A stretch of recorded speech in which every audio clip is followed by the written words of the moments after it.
அனைவருக்கும் வணக்கம். இன்றைய பதிவில் ரயிலு, மயிலு, குயிலு, தண்டட்டி, காதல், வீரம் என்று அனைத்தையும் நமக்கு காட்சி அமைத்து நம்மளை காதலிக்க வைத்தவர் அவரை பற்றி பார்க்கலாம். காதலி சொல்ல ஒரு தபால்காரன் வருவான், கிராமத்தில் சைக்கிள் ஓட்டின்னு வருவான். ஆனால் கிழக்கே போகும் ரயில் தான் தபால் பெட்டிக்காரன். அவன் வர்ற வரைக்கும் அந்த கதாநாயகியும் காத்து நின்று அந்த ரயிலோட பின்பக்கத்தில் நான் இன்று வருவேன், நீ எப்படி இருக்கிறாய் என்று தன் காதலை வெளிப்படுத்தி எழுதி அனுப்புவாள். கலகலகலகலன்னு சிரிப்பாங்க அந்த அம்மா. அப்படியே சில்லறையை கொட்டினா செதறும் ராதிகா. மயில், ஒரு பெண் மயில் எப்படி இருப்பா. அப்போல்லாம் அந்த காலத்தில் சீட்டி பாவாடைன்னு சொல்லுவாங்க. பாவாடை தாவணி, சீட்டி பாவாடை தாவணி. வயல் வரப்பில் ஓடின்னு வருவா. ஆத்தா நான் பாஸ் ஆகிட்டேன் ஓடி வருவா. கதாநாயகன்னு வெள்ளை வெளியேற இருப்பார் அந்த கமலையா.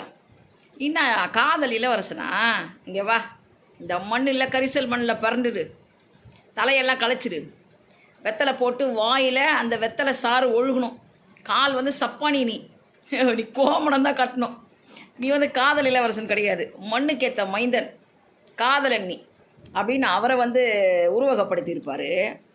அப்படியே ஆத்தா ஆத்தா வையம் அப்படின்னு அவர் வருவார். அந்த படத்துலேயே வரட்ட தலை, கருப்பு ஜுவாலை போல் இருப்பார் ரஜினி ஐயா. அந்த ஒரு லுங்கியை கட்டிக்கின்னு மரத்தண்டில் உட்காந்துக்கின்னு போகிற வர பெண்களெல்லாம் சீண்டிக்கின்னு இது எப்படி இருக்குது அப்படின்னு கேட்டுன்னு அதெல்லாம் கிடைக்கவே கிடைக்காத கதாபாத்திரங்கள். ஒருத்தனும் அதை பார்த்துட்டு தான் கருப்பாயிடணும் அப்படின்ற நினச்ச காலங்கள்லாம் இருக்குதும். நம்ம கண்ணெதிர்வே அவர் உருவாக்கி காட்டினார். கதாநாயகன்னா வெள்ளையாக இருக்கணும்டா, அப்படி கிடையாது, கருப்பாக இருப்பான், வைரம் போல் இருப்பான், வீரமாக இருப்பான். சப்பானி கூட காதலியோட கண் பார்த்தா வீரமாகிடுவான்னு காட்டினவர். குயில் கூவும் பொழுது ஒரு பாவமாக இருக்கும், ஒரு சோகமாக இருக்கும். குயிலுக்கு உருவகப்படுத்தி அந்த குயில் ஓசையை, தனிமை தான் அதுக்கு, யாருமே இல்லாத நேரத்தில் அந்த குயில் ஓசையை கேட்கும்பொழுது அது எதை சொல்ல வருது, அதுக்கு முகம் இருந்தால் என்ன, எப்படி இருக்கும் அந்த முகம் அப்படின்னு நம்ம யோசிச்சோம்னா, அந்த முகம் சிவாஜி ஐயா முகமாகவும் அந்த காதலி முகம் ராதா அம்மாவும் காட்டியிருப்பார்.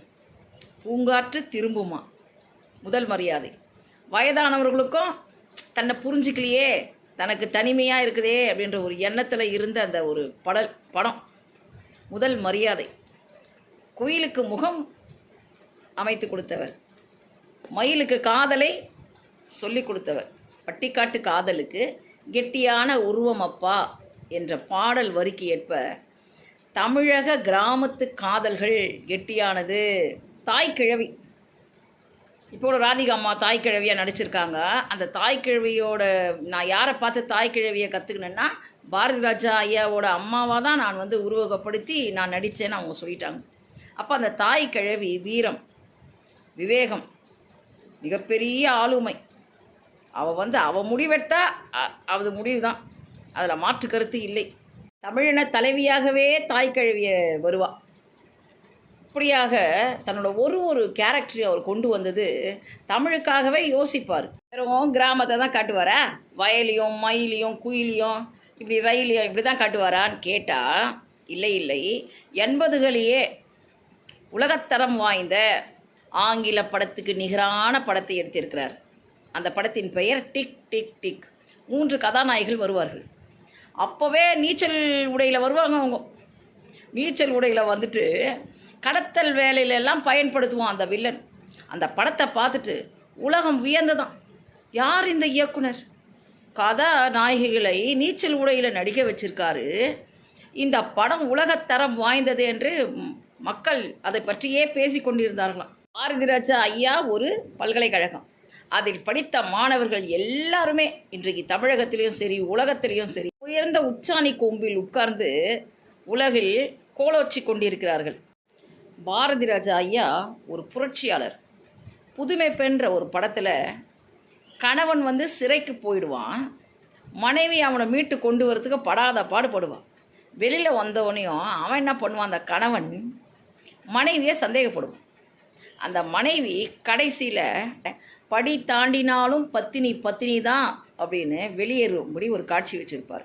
அதில் அந்த கேரக்டர், அந்த ரேவதி அம்மா நவீன கண்ணகியாக நம்ம கண்ணுக்கெல்லாம் காட்சியளிப்பாங்க.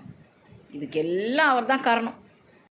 தாயை நேசிக்கிறவன் தமிழை நேசிப்பான், தமிழை நேசிக்கிறவன் மண்ணை நேசிப்பான், மண்ணை நேசிக்கிறவன் மக்களை நேசிப்பான், மக்களை நேசித்தால் சகாப்தம் படைப்பான்.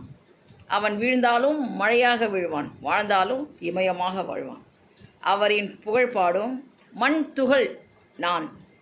நன்றி, வணக்கம்.